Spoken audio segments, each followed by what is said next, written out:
George Lane Park is, like I say, it's a jewel in the middle of a paradise. It's quite unique to have a park like George Lane Park right on the river like that, and it's very well used. There's a campground there. There are people who come down on a regular basis to use the campground. All of us in High River will head down there on Sundays.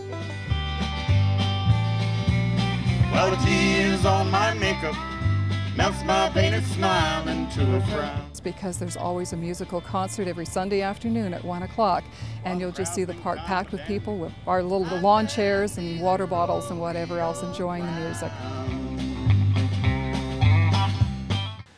George Lane Park, for example, has got one of the top 10 campgrounds in Alberta.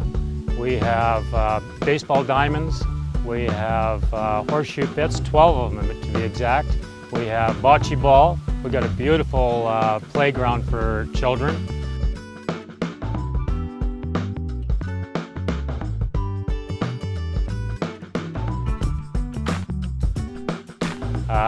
We're right next door to a seniors complex, which is right here.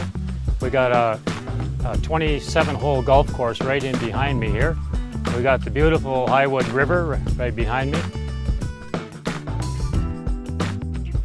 George Lane Park was named after George Lane. He was a local rancher and businessman.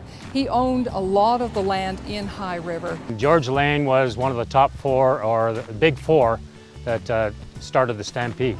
So he was a big man in this area. And the land down by the river itself, the Highwood, wasn't all that good for grazing cattle. So he thought that it would be a perfect spot for a park. So he leased it to the town for a number of years, and it became sort of a centerpiece for the town. When he passed away, it reverted over to the town, and it's now become just the most wonderful place for children. Recently, my wife and I celebrated our second wedding anniversary, and we actually held our wedding in the park, in the bandstand. It's just a beautiful park, and I come down here regularly with my granddaughter to play in the park, and just coming down here for a walk, it's just beautiful. In behind me here, the town bought 67 acres, and it's wilderness acres. There's pathways through there. You can ski through there. So it goes all the way up. You can probably make a round trip trail of about an hour and a half walk. And it goes through meadows and down by the river, and beautiful nature, lots of deer and animals through there. So it is really beautiful to do. In the wintertime, it's even more pretty. I lived here 22 years, and I can't see myself living anywhere else, especially with the trails and the nature and beautiful park.